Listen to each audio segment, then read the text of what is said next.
नमस्कार दोस्तों, आज आपका फिर स्वागत है एक नई कहानी में। कहानी अच्छी लगे तो लाइक शेयर कमेंट ज़रूर करें। एक बेरोजगार की प्रेम कहानी। जी हाँ दोस्तों, दीपक की जेब में सिर्फ 100 रुपये थे और भूमि पहली बार उससे मिलने आ रही थी।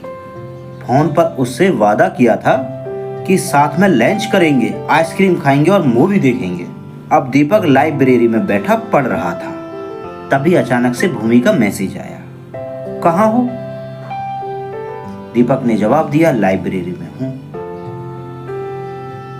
मैं आ गई गांधी पार्क, मैं बैठी हूं, तुम्हारा वेट कर रही हूं। दीपक ने कहा, अभी आया। लाइब्रेरी से निकलते टाइम अच्छी तरह मुंह ढककर वो गांधी पार्क की तरफ निकल गया। वहां जाकर देखा तो एक बेंच पर कपड़े से मुंह लपेटे एक कन्या बैठी थी। दीपक ने उसके पास जाकर कहा, चलें? तो वो भड़क गई और बोली, कौन है तू हरामजादे? तेरे घर में माँ बहन नहीं है क्या? उसका भड़कना जायज भी था क्योंकि वो भूमि नहीं थी। तभी भूमि वहां पर आई और उस कन्या से माफी मांगी। तब जाकर मामला शांत हुआ, वरना तो आज दीपक पिटने ही वाला था। अब दोनों पार्क से बाहर आए। भूमि दीपक की हालत पर हंस रही थी। नहीं तो पहनावा उसका कुछ ज्यादा अच्छा था, बस ऐसे ही सादा सिंपल सा दिख रहा था। भूमि ने कहा, बहुत जोर से भूख लगी है दीपक, पहले लंच कर लेते हैं फिर मूवी देखेंगे। दीपक ने भी हाँ में हाँ मिलाई और बोला, चलो आज तुम्हें यहाँ का सबसे बेस्ट खाना खिलाता हूँ।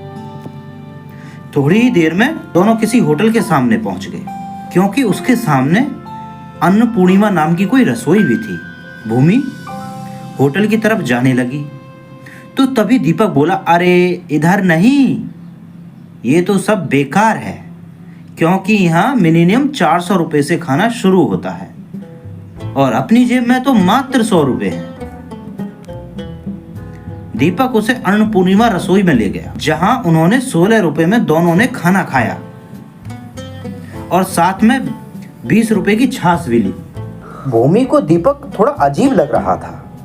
ऐसे कौन पहली बार ही किसी लड़की को पूर्णिमा में खाना खिलाने लेकर आता है? फिर बारी आई आइसक्रीम की, तो बाहर निकलते ही कुल्फी की रेडी दिख गई। दीपक ने उसे आवाज लगाई, ओ आइसक्रीम वाले भैया, जरा इधर आओ तो, एक 5 रुपए वाली और एक 10 रुपए वाली कुल्फी दे दो। 5 वाली खुद खाने लगा और 10 वाली भूमि को खिला दी।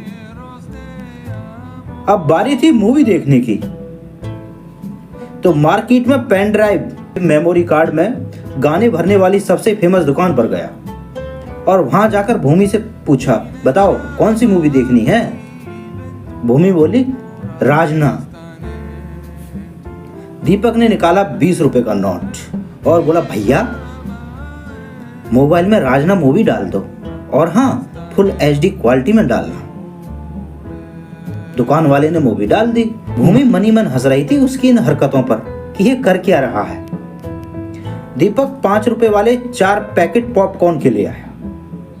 अब दीपक और भूमि दोनों ने गांधी पार्क में बैठकर मूवी देखने लगे। मूवी देखते देखते दीपक ने भूमि से कहा, और कोई ख्वाहिश हो तो बता दो। भूमि बोलना तो बहुत कुछ चाह रही थी, लेकिन चुप रही। फिर दीपक ने कहा, देखो मैं मानता हूं मैं फिलहाल में बेरोजगार हूं, लेकिन मैं मेहनत कर रहा हूं और मुझे विश्वास है कि मैं एक दिन सरकारी नौकरी जरूर लूंगा। उस दिन ही मैं तुम्हारे घर वालों से तुम्हारा हाथ मांगने आऊंगा। क्या तब तुम मुझसे शादी करोगी? भूमि ने हंसते हुए कहा, अगर तुम सरकारी नौकरी नहीं भी लेंगे तब भी मैं तुमसे ही शादी करूंगी, क्योंकि मुझे तुम्हारा मेजरमेंट बहुत पसंद आया। जब तुमने खाने की पेमेंट करने के लिए जेब से पर्स निकाला था, मैंने तभी देख लिया था कि तुम्हारे पास केवल 100 रुपए ही हैं। हालांकि कुछ पैसे मेरे पास भी थे, लेकिन मैं चुप रही। इसलिए रही क्योंकि मैं ये देखना चाहती थी कि तुम आज के ज़माने में 100 रुपये में क्या कर लोगे। 100 रुपये में वो सब वादे कैसे पूरे करोगे जो तुमने मुझसे किए थे। अगर तुम केवल मुझे इम्प्रेस करने के लिए किसी से उधार लेते तो शायद मुझे बुरा लगता, लेकिन तुमने उतने में ही मुझे खुश करने में कोई कसर नहीं छोड़ी। तो मिस्टर दीपक, क्या तुम मुझसे शादी करोगे? दीपक हंसते हुए बोला, इस बात पर कुछ मीठा हो जाए, 5 रुपए वाली डेयरी मिल्क खरीद कर दोनों ने मुंह मीठा भी कर लिया। लेकिन अभी भी दीपक की जेब में 3 रुपए बचे हुए थे। अब क्या था, दोनों खुश हो गए।